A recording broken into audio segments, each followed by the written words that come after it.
How did a robber with a 180 IQ pull off a bank heist? On the surface, it looked like a robbery, but they didn't take a single dollar. Stranger still, they made all the hostages strip down. Was it some kind of assault? Actually, no. Throughout the entire ordeal, they never harmed a soul. When police finally stormed the building, they were shocked to find no robbers inside. The weapons recovered turned out to be nothing but toy guns. The money was untouched, the hostages were unharmed, and the whole thing seemed like it never happened. But here's the thing. These guys had already walked away with gains worth $5 billion. So how did they do it? The mastermind was a man named Owen. He first disguised himself as an ordinary worker and waltzed right into the bank. Once inside, he used infrared equipment to jam and disable the security cameras. Shortly after, his accomplices filtered in one by one and locked the front doors behind them. A security guard noticed something was off and started walking over, only to feel the cold steel of a gun pressed against his back. And just like that, the carefully orchestrated operation was underway. Everybody get down on the fucking floor now! You have 4 seconds. Anyone still standing gets shot. 1, 2, 3. Within minutes, they had complete control of everyone inside. Meanwhile, a passing patrol officer spotted something unusual through the bank's windows and immediately called for backup. Before long, a swarm of SWAT officers had the entire building surrounded. But Owen didn't flinch. Everything was going exactly according to plan. He then ordered his crew to confiscate all the hostages' phones and keys, and told them to change out of their clothes into matching outfits the crew had prepared. The robbers put on the same outfits and masks. This way, even if police launched an assault, they'd have no idea who was a robber and who was a hostage. On top of that, they scattered the hostages across different rooms and randomly shuffled them around, making the situation even more chaotic. At the same time, some of the robbers disguised themselves as hostages and blended into the rooms, casually chatting with the people around them. The goal? To make the hostages subconsciously remember their presence. Later, when police questioned everyone one by one, these robbers would be mistaken for victims. Some hostages would even vouch for them. During all this, an elderly man suffered a heart attack from the stress. Surprisingly, Owen immediately had him escorted out of the bank to receive medical treatment. On one hand, this showed a certain humanitarian gesture that helped calm the hostages. On the other, it was a subtle taunt at the police. By all logic, after setting everything up, the crew should have started the actual robbery. But strangely, Owen showed zero interest in the piles of cash lying around. He glanced at the more valuable safe deposit boxes, and still didn't make a move. Instead, he walked into a storage room, looked around, and muttered, "Perfect." He then ordered his men to move the shelves aside and start breaking through the floor. As for what they were really after, almost no one could have guessed until the very end.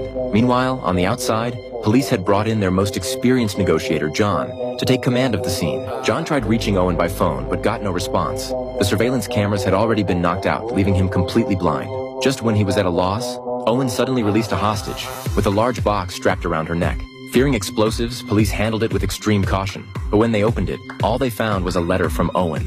It laid out his demands. 2 buses filled with gas and a fully fueled helicopter must be provided by 9 p.m., or 1 hostage would be executed for every hour of delay. Soon after, another note came out. 50 hostages need food. We want KFC.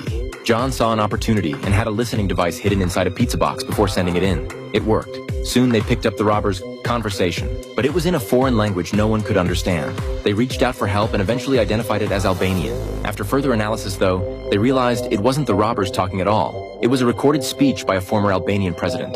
The police had been played. Right around then, the bank's chairman arrived on scene.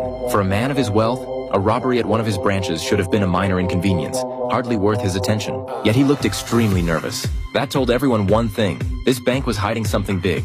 And through all this chaos, the robbers still hadn't touched any cash. That is, until Owen gave the order to open safe deposit box 392. Inside was a critical document, a batch of diamonds sealed in black bags, and a red box. Clearly, this was what they had been after all along. The chairman completely lost his composure, because it was his personal safe deposit box. That document contained his darkest secret. In a panic, he immediately contacted a professional fixer named Judy, hoping she could negotiate with the robbers and get the document back.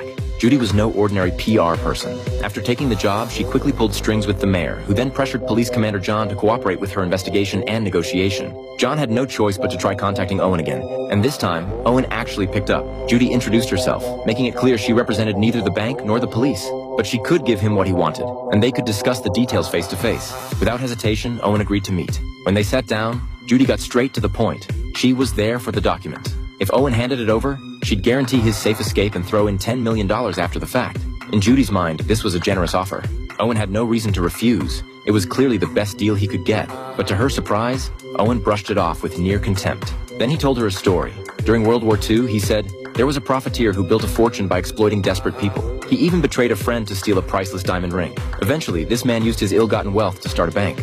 Obviously, that profiteer was the bank's chairman. And the document Owen had? It was the key evidence that could expose all his crimes. Owen made it clear he would never hand it over. This document represented the truth and the hope of those victims. He also reminded Judy that if he got caught, she and her employer would go down with him. With that, Owen escorted Judy out of the bank.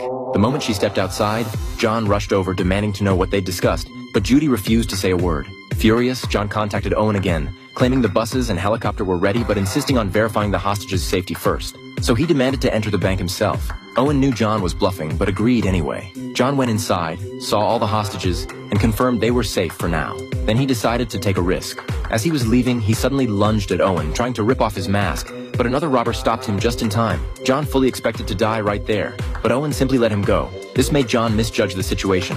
He figured Owen was all bark and no bite, unwilling to actually kill anyone. He reported this back to his team, and police began preparing to storm the bank. But then everything flipped. Owen suddenly called the police and told them to look outside. Right before their eyes, he shot and killed a hostage. John watched it happen and was completely stunned. Just moments ago, he'd been negotiating with the man.